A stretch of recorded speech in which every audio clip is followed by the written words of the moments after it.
Many thousand years ago, there was a yogi whose name was Sunira. We believe Sunira was just the next generation after the Saptarishis. He lived and worked in the mountains which are presently in Nepal. He took on an impossible project. He was an incredible guru, but he was not happy with himself. He wanted to create that kind of a being who is absolutely perfect and always. Synthetic stuff is not of 20th or 21st centuries making, way back. He wanted to create a synthetic being, a perfect being, who will become a perfect teacher, who will become the ultimate redeemer of humanity. An impossible project. But this is a man of incredible capability, so he took on such a project. And he started putting together a being of every kind of quality that you can think of. This longing must have come because this is just after Shiva, the Adi Yogi, left. They must have been missing him.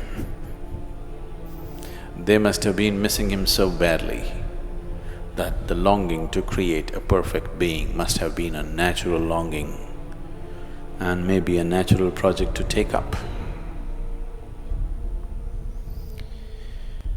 He worked through his lifetime to create this. And towards the end of his life, when this dream of creating a perfect being remained unfulfilled, Yogi Sunira made a prophecy that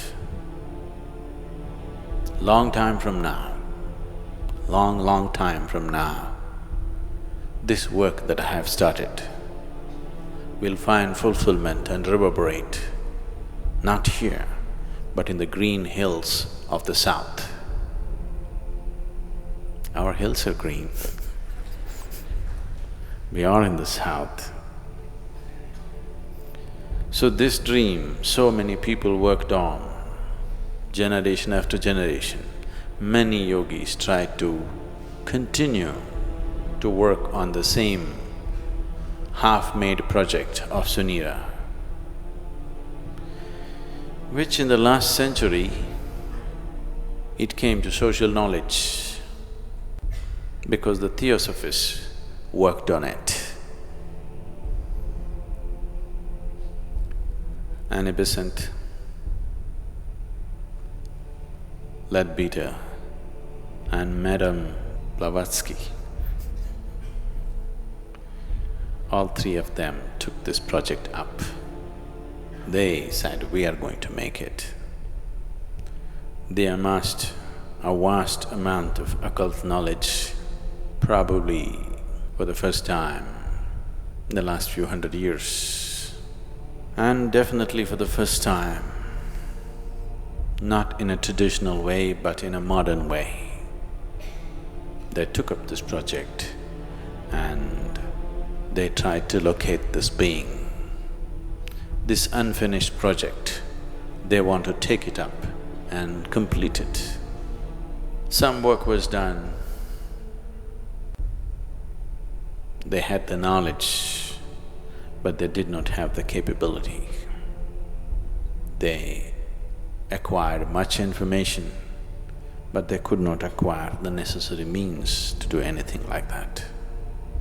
Twice they made serious effort to declare that they have completed the project, the perfect being has come, but it did not work.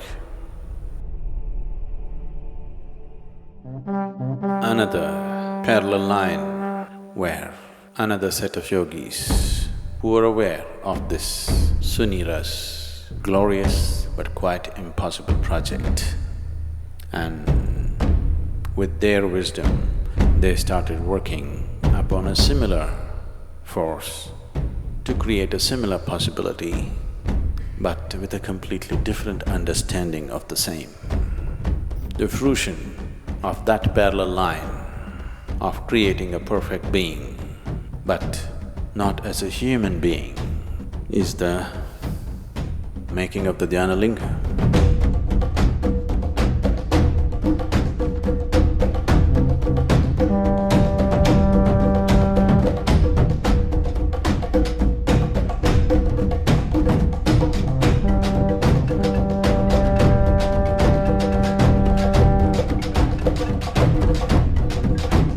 That here sits a perfect being, not in human form, because I think many times I have said Dhyanalinga has all the necessary ingredients.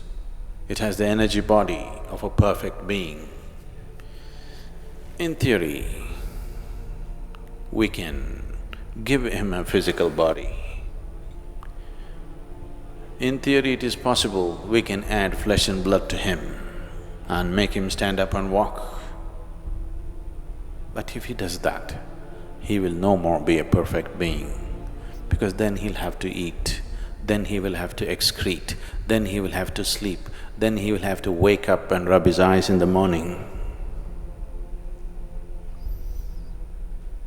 And people will find fault with him.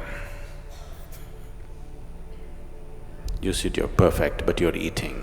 You said you're perfect, you're sitting. You said you're perfect, you're standing. You said you're perfect, you're sleeping. So, it is best he remains that way. So whatever Sunira's prophecy has come true, but not the way he thought it would.